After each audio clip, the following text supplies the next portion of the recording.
नमस्कार दोस्तों, MPN academy में आप सभी का हार्दिक अभिनंदन है। प्रस्तुत है weekly current affairs test series. दोस्तों, इस वीडियो में हम लोग 8 से लेकर 15 जून 2022 तक के समसामयिक घटनाक्रम पर आधारित 30 महत्वपूर्ण मल्टीपल चॉइस क्वेश्चंस को व्याख्या के साथ हल करेंगे। Friends, the English edition of this video along with its PDF with full description in English is available on MPN Academy app. The course name is 68th BPSC Current Affairs course in English. पहला प्रश्न है, समुद्र तटों के समग्र प्रबंधन को सुनिश्चित करने के उद्देश्य से किस राज्य सरकार द्वारा बीच विजिल ऐप लॉन्च किया गया है? सही जवाब है ऑप्शन नंबर ए, गोवा। इस ऐप के माध्यम से दृष्टि कार्यकर्ता, पुलिस और अन्य हितधारक पर्यटकों के हितों की रक्षा के लिए मुद्दे उठा सकते हैं। मुख्यमंत्री प्रमोद सावंत ने कहा है कि इस ऐप से समुद्र तट पर्यटन के क्षेत्र में काम करने वाले संस्थानों और पर्यटकों को लाभ होगा। इससे पर्यटन क्षेत्र के साथ सूचना प्रौद्योगिकी के सहयोग से भविष्य में कई रास्ते खुलेंगे। भारतीय रिजर्व बैंक ने कार्ड और यूपीआई के माध्यम से किए गए रिकरिंग पेमेंट पर ऑटो डेबिट मैंडेट की सीमा को 5,000 रुपये से बढ़ाकर कितना कर दिया है? सही जवाब है ऑप्शन नंबर बी, 15,000 रुपये। इसके साथ ही आरबीआई ने रिकरिंग पेमेंट जैसे कि डेबिट, क्रेडिट कार्ड या मोबाइल वॉलेट से किए जाने वाले बिजली भुगतान, नेटफ्लिक्स, अमेजन प्राइम जैसे ओटीटी प्लेटफॉर्म, मोबाइल बिल के पेमेंट समेत यूटिलिटी बिल पेमेंट के ई मैंडेट को यूपीआई पर अनिवार्य बना दिया है। किस देश में अब गांजा रखना और उसकी खेती करना अपराध की श्रेणी में नहीं माना जाएगा? सही जवाब है ऑप्शन नंबर सी, थाईलैंड। इस प्रकार का कदम उठाने वाला एशिया का पहला देश बन गया है थाईलैंड। हालांकि सार्वजनिक तौर पर धूम्रपान के रूप में इसका उपयोग अभी भी वर्जित है। थाईलैंड का भांग, गांजा या कैनबिस के साथ एक लंबा इतिहास रहा है, जिससे स्थानीय लोग आमतौर पर पारंपरिक औषधि के रूप में इसका इस्तेमाल करते हैं। भारतीय रिजर्व बैंक ने आरबीएल बैंक के एमडी और सीईओ के रूप में किसे नियुक्त किया है? सही जवाब है option number D, R Subramaniam Kumar. ये सरकारी इंडियन ओवरसीज बैंक के पूर्व प्रबंध निदेशक एवं मुख्य कार्यकारी निदेशक हैं।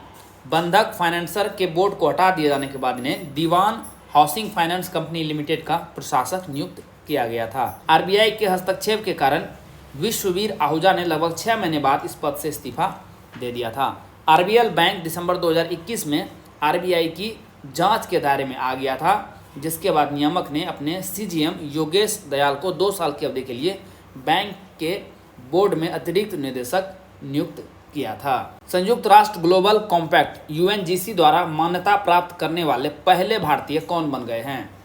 सही जवाब है option number D, Ramakrishna Mukkavilli. Made in India company Maitri Aquatech के संस्थापक और मैनेजिंग डायरेक्टर हैं। ये दुनिया में पहली बार किसी भारतीय को यूएनजीसी द्वारा जल प्रबंधन के लिए वैश्विक सतत विकास लक्ष्य यानी एसडीजी पायनियर नामित किया गया है। यूएनजीसी ने 10 नए एसडीजी पायनियर्स को नामित किया है, जो कॉर्पोरेट लीडर हैं, जो मानवाधिकार, पर्यावरण, श्रम और भ्रष्टाचार विरोधी संयुक्त राष्ट्र ग्लोबल कॉम्पैक्ट 10 सिद्धांतों को लागू करके एसडीजी को आगे बढ़ाने में उत्कृष्ट हैं। जो छात्र इस YouTube चैनल पर जारी सभी करंट अफेयर्स वीडियोस की पीडीएफ प्राप्त करना चाहते हैं, उनके लिए यहाँ जानकारी दी जा रही है। सबसे पहले आइए समझते हैं कि आपको MPN academy current affairs PDF की आवश्यकता क्यों है। एमपीएन एकेडमी पीडीएफ ही क्यों? दोस्तों, हमने करके दिखाया है। पिछले 3 वर्षों में 4 महत्वपूर्ण एग्जाम्स हुए हैं और उसमें एमपीएन एकेडमी का परफॉर्मेंस कैसा रहा है, आइए आपको दिखाते हैं। 66वीं बीपीएससी प्रीलिम्स का एग्जाम हुआ था 2020 में 27 दिसंबर को, जिसमें से 41 प्रश्न पूछे गए थे करंट अफेयर्स सेक्शन से। 36 प्रश्न टैली हुआ है एमपीएन एकेडमी पीडीएफ से। परफॉर्मेंस कितना रहा? 87.80%। 2021 में बीपीएससी द्वारा कोई एग्जाम कंडक्ट नहीं कराया गया था, तो हमने सेकेंड बेस्ट एग्जाम को लिया है Bihar SI prelims exam 2021। Shift 1 और शिफ्ट 2 दोनों मिला करके 36 करंट अफेयर्स से क्वेश्चन पूछे गए थे, जिसमें से 31 टैली हुआ है एमपीएन एकेडमी पीडीएफ से। परफॉर्मेंस रहा 86.11%। यह एग्जाम 26 दिसंबर को हुआ था। 2022 में 2 परीक्षा हुई है। एक परीक्षा तो रद्द हो गई है, कैंसिल हो गई है पेपर लीक के कारण से। 67वीं बीपीएससी पीटी परीक्षा 2022 8 मई को यह एग्जाम हुआ था, जिसमें से 30 प्रश्न करंट अफेयर्स सेक्शन से पूछे गए थे। 26 टैली हुआ है एम्पियन एकेडमी पीडीएफ से। परफॉर्मेंस रहा है 86.77%। अभी रिसेंटली बीपीएससी सीडीपीओ प्रारंभिक परीक्षा हुई है 15 मई को, जिसमें 35 करंट अफेयर सेक्शन से क्वेश्चंस पूछे गए थे। 30 प्रश्न टैली हुआ है एम्पियन एकेडमी पीडीएफ से। परफॉर्मेंस रहा है 85.71%। तो आपने देखा कि किस प्रकार से पिछले 4 परीक्षा में 85% से ज़्यादा प्रश्न एम्पियन एकेडमी करंट अफेयर्स पीडीएफ से टैली हुआ है। दोस्तों, इन सारे एग्जाम्स में पूछे गए करंट अफेयर्स क्वेश्चन और एम्पियन एकेडमी में कहां से टैली हुआ है पूरे प्रमाण के साथ वीडियो यूट्यूब पे भी मिल जाएगी और टेलीग्राम पे भी मिल जाएगी। टेलीग्राम पे सर्च करेंगे एम्पियन एकेडमी और इस प्रकार से ये लोगो दिखेगा, वहां पर आप ज्वाइन कर लेंगे। दोस्तों, यदि आप 67वीं बीपीएससी प्रीलिम्स का री एग्जाम देने वाले हैं या 68वीं बीपीएससी प्रीलिम्स का एग्जाम देने वाले हैं तो आपको ये वीडियो जरूर देखनी चाहिए। इससे आपको करंट अफेयर्स सेक्शन में रिसेंट ईयर्स में किस प्रकार के क्वेश्चंस पूछे जाते हैं पैटर्न का पता चलेगा। साथ ही साथ एम्पियन एकेडमी पीडीएफ को कैसे इस्तेमाल आपको करना है ये भी पता चलेगा। आइए अब चर्चा करते हैं कि इन पीडीएफ कोर्स में किस प्रकार की सामग्री मिलेगी आपको। दोस्तों, 67वीं बीपीएससी और 68वीं बीपीएससी दोनों का कोर्स उपलब्ध है करंट अफेयर्स का। इन करंट अफेयर्स के साल भर के कंटेंट को रिवाइज करने में आपको केवल 18 घंटे का समय लगेगा। कैसे? देखिए, 3 प्रकार के कंटेंट आपको प्रोवाइड किए जाते हैं। साप्ताहिक current affair test series MCQs format में राष्ट्रीय और अंतर्राष्ट्रीय लेवल का। इसमें आपको 50 पीडीएफ मिलेगा साल भर में। 1 महीने में 4 पीडीएफ मिलती है, तो 12 महीने का 48 पीडीएफ हो गया। एक इकोनॉमिक सर्वे और एक बजट, कुल मिला के 50 पीडीएफ। एक पीडीएफ को रिवाइज करने में आपको 6 मिनट का समय लगेगा। तो कुल 5 घंटे में आप इन weekly current affair test series को अच्छे से रिवाइज कर पाएंगे। सेकेंड नंबर पे है मासिक current affairs, monthly current affairs short notes में। ये आपको राष्ट्रीय और अंतर्राष्ट्रीय लेवल का मिलेगा। 12 महीने का 12 पीडीएफ। एक पीडीएफ को रिवाइज करने में लगभग आधा घंटा का समय लगेगा, तो कुल 6 घंटे में आप इसे भी समाप्त कर देंगे। थर्ड नंबर का कंटेंट है वो है Bihar monthly current affairs, Bihar मासिक करंट अफेयर्स। इसमें एमसीक्यूज भी मिलेगी और शॉर्ट नोट्स भी मिलेगी। इसमें 14 पीडीएफ मिलेंगे, 12 महीने के 12 पीडीएफ, एक इकोनॉमिक सर्वे और एक बजट। एक पीडीएफ को रिवाइज करने में लगभग 30 मिनट का समय लगेगा, तो कुल 7 घंटे में इसे भी आप रिवाइज कर लेंगे। तो कुल 18 घंटे में आप 1 साल भर के कंटेंट को रिवाइज कर लेंगे। ध्यान में रखिएगा कि 67वीं बीपीएससी का जो एग्जाम है वो काफ़ी डिले हो गया है। इसे आपको नवंबर 2020 से स्टडी करना है और एग्जाम डेट से जस्ट 1 महीने पहले तक। तो लगभग 1.5 साल का कंटेंट आपको स्टडी करना है इसमें। तो लगभग आपको 25 घंटे का समय लगेगा, एक बार आप रिवाइज कर पाएंगे। यदि एग्जाम से पहले 5 से 6 बार आप रिवाइज कर लेंगे तो आपका परफॉर्मेंस आश्चर्यजनक तरीके से बढ़ जाएगा। 68वीं बीपीएससी के लिए कंटेंट जनवरी 2022 से दिया जा रहा है। दोस्तों, आपको ये पीडीएफ मिलेगा कैसे? आपको एम्पियन एकेडमी ऐप डाउनलोड करना है, जो कि गूगल प्ले स्टोर पर अवेलेबल है। आप एम्पियन एकेडमी सर्च कीजिए, वहां पर आपको ये लोगो दिख जाएगा। ऐप को इंस्टॉल करने के बाद सबसे नीचे देखेंगे तो स्टोर सेक्शन मिलेगा आपको ऐप पर, वहां पर क्लिक कीजिए और 67वीं या 68वीं बीपीएससी करंट अफेयर्स का कोर्स सेलेक्ट कीजिए। जैसे उसे सेलेक्ट करेंगे तो वहां पर आपको पेमेंट का लिंक मिल जाएगा। बहुत ही रिजनेबल प्राइस पर ये सारे पीडीएफ आपको मिल जाएंगे। शुल्क का भुगतान करें और सभी पीडीएफ आपको कंटेंट सेक्शन में वहां पर उपलब्ध हो जाएगा। क्यूएस वर्ल्ड यूनिवर्सिटी रैंकिंग 2023 के अनुसार दुनिया का शीर्ष अनुसंधान विश्वविद्यालय कौन है? सही जवाब है ऑप्शन नंबर सी, भारतीय विज्ञान संस्थान बेंगलुरु। इस संस्थान को 100 में से 100 स्कोर मिला है। अमेरिका का Massachusetts institute of technology MIT लगातार 11वें साल टॉप यूनिवर्सिटी है। दूसरा स्थान कैम्ब्रिज विश्वविद्यालय और तीसरा स्टैनफोर्ड विश्वविद्यालय को मिला है। भारत में इंडियन इंस्टीट्यूट ऑफ साइंस, भारतीय विज्ञान संस्थान बेंगलुरु को पहला स्थान मिला है और ओवरऑल इसकी रैंकिंग है 155। वैश्विक स्तर पर शीर्ष 1000 में भारतीय संस्थानों की कुल संख्या 22 से बढ़कर 27 हो गई है। भारत में सेकेंड नंबर पर IIT बॉम्बे और तीसरे नंबर पर IIT दिल्ली है। इसके अलावा भारतीय विज्ञान संस्थान Bengaluru QS world university ranking top 200 में सबसे तेजी से बढ़ता दक्षिण एशियाई विश्वविद्यालय है, जिसकी रैंकिंग पिछले साल 186 थी और अब हो गई है 155। फ्रेंच ओपन टेनिस 2022 प्रतियोगिता के पुरुष सिंगल्स का खिताब किसने जीता? सही जवाब है option number B, Rafael Nadal. Final में स्पेन के राफेल नडाल ने नॉर्वे के कास्पर रूड को 6-3, 6-3, 6-0 से हराकर टूर्नामेंट का 14वां एकल खिताब जीत लिया है। इस जीत के साथ 36 वर्षीय नडाल रोलैंड गैरस में खिताब जीतने वाले अब तक के सबसे अधिक आयु के खिलाड़ी बन गए हैं और यह इनका 22वां ग्रैंड स्लैम खिताब था। फ्रेंच ओपन 2022 प्रतियोगिता के महिला सिंगल्स का खिताब किसने जीता? सही जवाब है option number A, Iga Swiatek. Final में विश्व की नंबर 1 खिलाड़ी पोलैंड की ईगा स्विएतेक ने अमेरिका की कोको गॉफ को 6-1, 6-3 से हराकर अपना दूसरा ग्रैंड स्लैम जीता है। गॉफ ने क्ले कोर्ट में अपना पहला फाइनल खेला। हाल ही में चर्चा में रहा सिरुमलाई हिल्स किस राज्य में स्थित है? सही जवाब है ऑप्शन नंबर सी, तमिलनाडु में। सिरुमलाई हिल्स तमिलनाडु के डिंडीगुल जिले में 60,000 एकड़ में फैला हुआ है। इन्हें पूर्वी घाटों का प्रेरक माना जाता है। ये डिंडीगुल शहर से लगभग 25 किलोमीटर की दूरी पर समुद्र तल से 400 से लेकर के 1650 मीटर की ऊंचाई पर स्थित है। अभी न्यूज में क्यों है? तमिलनाडु सरकार सिरुमलाई पहाड़ी रेंज में एक जैव विविधता पार्क विकसित कर रही है। पार्क के चारों ओर विभिन्न प्रकार के फूल वाले पौधे लगाए गए हैं। तितलियों और मेजबान पौधों को आकर्षित करने के लिए परागन पौधों के संयोजन की भी योजना बनाई गई है। किस केंद्र शासित प्रदेश द्वारा नन्ही परी कार्यक्रम शुरू किया गया है? सही जवाब है ऑप्शन नंबर ए, दिल्ली। उत्तर पश्चिमी दिल्ली जिला प्रशासन द्वारा नन्ही परी कार्यक्रम शुरू किया गया है। यह कार्यक्रम माता पिता को दस्तावेज प्राप्त करने के लिए विभिन्न कार्यालयों में जाने की आवश्यकता को समाप्त करते हुए एक स्थान पर समाधान प्रदान करने की एक योजना है। इस कार्यक्रम का उद्देश्य मां और बच्ची को अस्पताल से छुट्टी देने से पहले जन्म प्रमाण पत्र प्रदान करना, आधार कार्ड पंजीकरण करना तथा जिले के सरकारी अस्पतालों में जन्म लेने वाली लड़कियों के मामले में खाता खोलने जैसी आवश्यक सेवाओं को पूरा करना है। कार्यक्रम का उद्देश्य संस्थागत प्रसव यानी इंस्टीट्यूशनल डिलीवरी को बढ़ावा देना भी है। किस राज्य में सुरक्षा मित्र परियोजना शुरू की गई है? सही जवाब है ऑप्शन नंबर ए, केरल में। इस परियोजना की शुरुआत मोटर वाहन विभाग द्वारा निर्भया योजना के तहत की गई है। यात्रा के दौरान कोई अप्रिय घटना होने पर यह प्रणाली मालिकों के मोबाइल फोन पर एक खतरे का संदेश भेजेगी। वाहनों के साथ एक vehicle location tracking device VLTD लगाया जाएगा।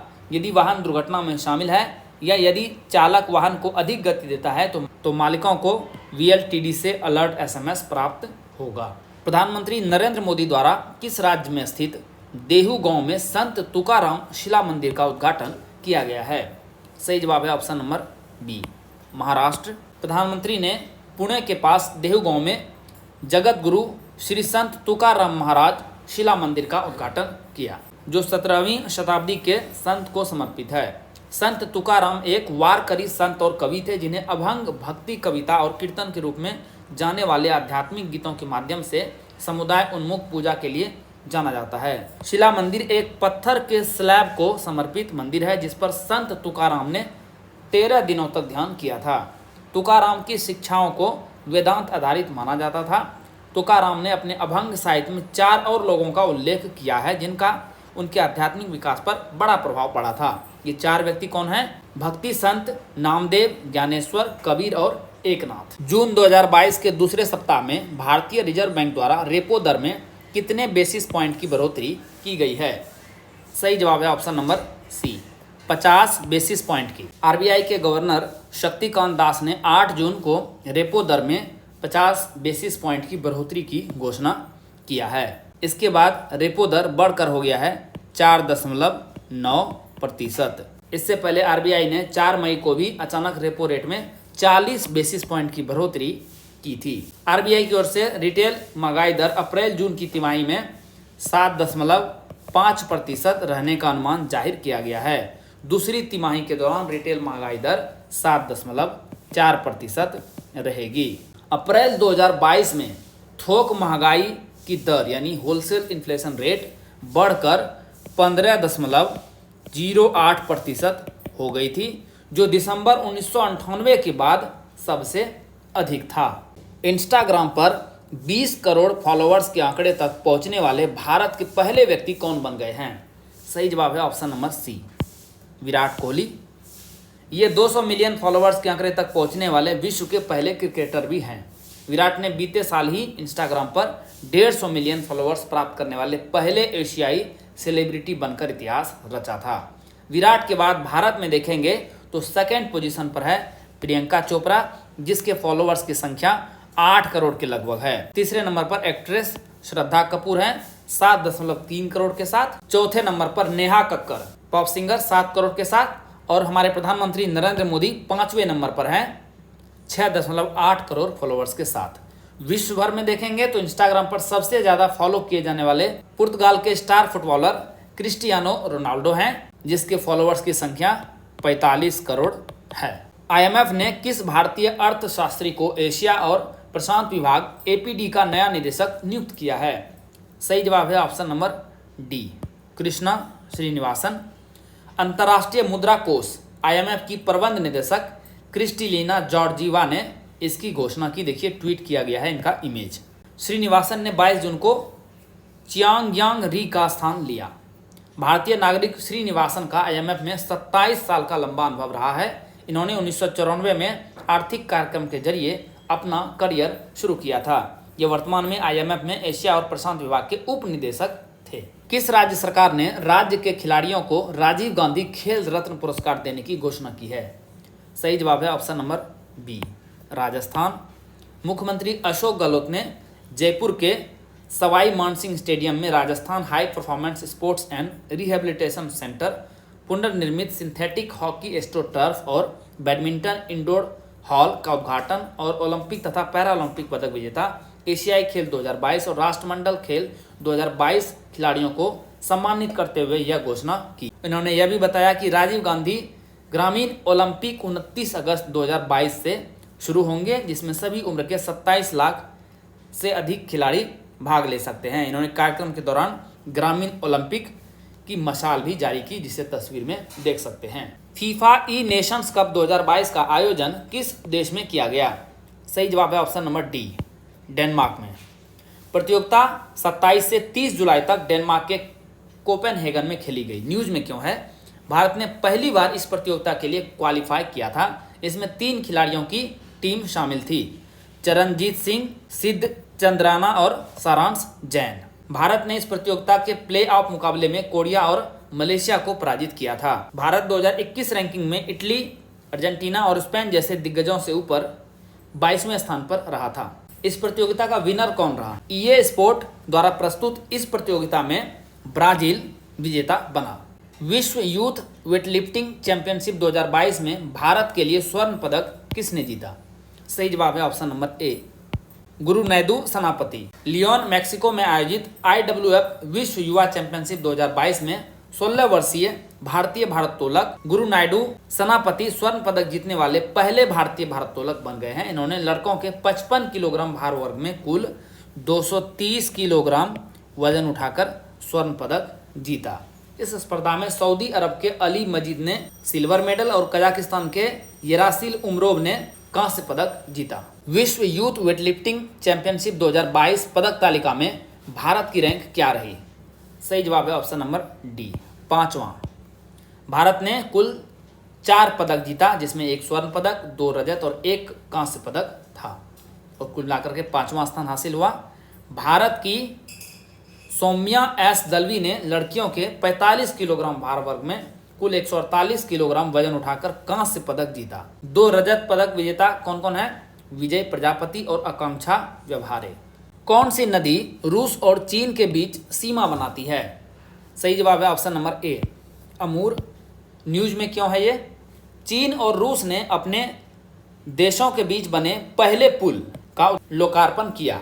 लगभग 1 किलोमीटर लंबा यह पुल इसी अमूर नदी पर बनाया गया है, जो सुदूर पूर्वी रूसी शहर ब्लागेवेंस्चेक को चीन के उत्तर शहर हीहे से जोड़ता है। इस पुल का निर्माण कार्य 2 साल पहले ही पूरा हो गया था, लेकिन इसके उद्घाटन को कोरोना वायरस महामारी के कारण टाल दिया गया था। किस देश ने चांद का एक नया भूवैज्ञानिक मानचित्र यानी जियोलॉजिकल मैप जारी किया है? सही जवाब है ऑप्शन नंबर ए, चीन। चीन का कहना है कि अमेरिका की तरफ से वर्ष 2020 में जारी की गई चांद की सतह की तस्वीरों से ज़्यादा उसके नक्शे में जानकारी है। चीन के नए नक्शे में गड्ढे और ढांचे नजर आ रहे हैं जो पहले कभी भी सामने नहीं आए थे। तस्वीर में देखिए। इससे चांद पर आगे रिसर्च में सहायता मिलेगी। रक्षा मंत्रालय ने प्रौद्योगिकी विकास कोष यानी TDF योजना के तहत हर परियोजना की फंडिंग 10 करोड़ रुपए से बढ़ाकर कितने करोड़ रुपए करने को मंजूरी दी है? सही जवाब है ऑप्शन नंबर बी, 50 करोड़ रुपए। फाइनेंशियल ईयर 2022-23 के बजट में रक्षा अनुसंधान और विकास के लिए आवंटित राशि का 1/4 हिस्सा निजी उद्योग, स्टार्टअप और अकादमियों के लिए निर्धारित किया गया था। मंत्रालय के अनुसार टेक्नोलॉजी डेवलपमेंट फंड यानी TDF के तहत बढ़ी फंडिंग बजट घोषणा के अनुरूप है और यह रक्षा में आत्मनिर्भरता के उद्देश्य को बढ़ावा देगी। किस देश ने 2028 में निरंतर बिजली प्राप्त करने हेतु अंतरिक्ष में एक सौर ऊर्जा संयंत्र शुरू करने की योजना का प्रस्ताव रखा है? सही जवाब है ऑप्शन नंबर ए, चीन।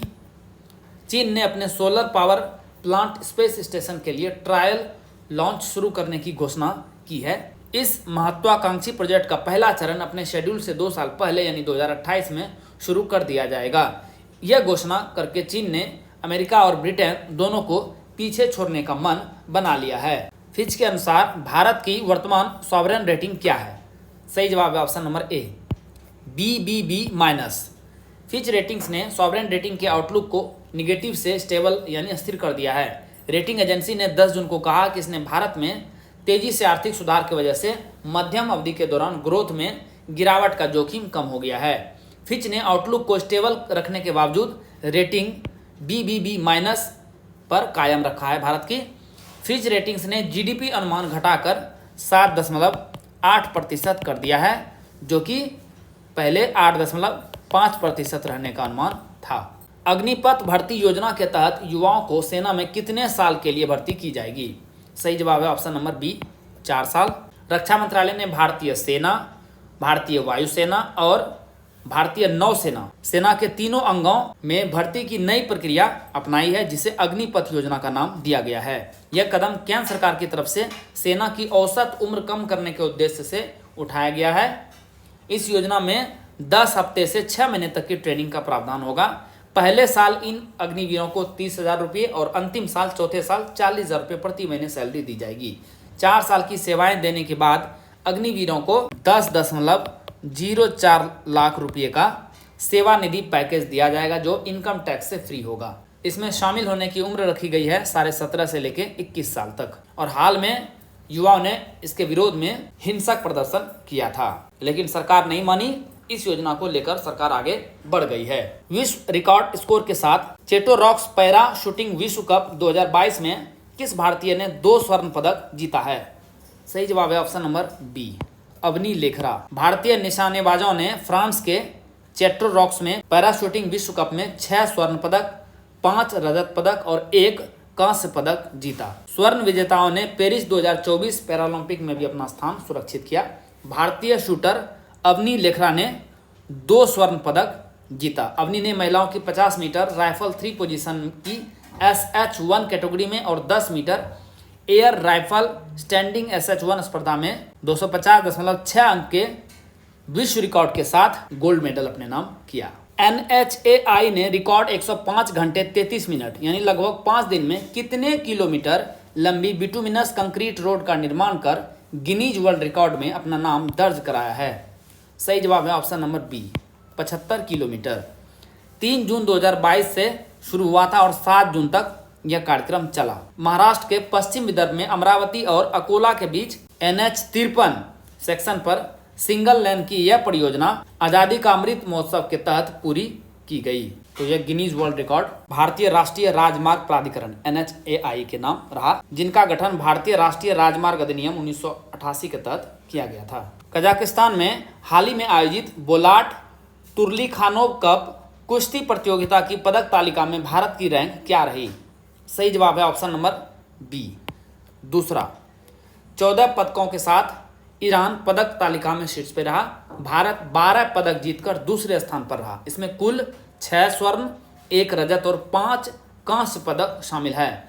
भारत के 6 स्वर्ण पदकों में से 5 पदक महिला प्रतिभागियों ने अपने नाम किए। सरिता मोर तस्वीर में देखिए यही हैं, इन्होंने 59 किलोग्राम भार वर्ग में स्वर्ण पदक जीता, जबकि मनीषा ने 65 किलो भार वर्ग में सीनियर्स में अपना पहला स्वर्ण पदक हासिल किया। मानसी अहलावत ने 57 और साक्षी मलिक ने 62 किलोग्राम भार वर्ग में स्वर्ण पदक हासिल किया। दिव्या काकरान ने भी 68 किलोग्राम भार वर्ग में स्वर्ण पदक जीता।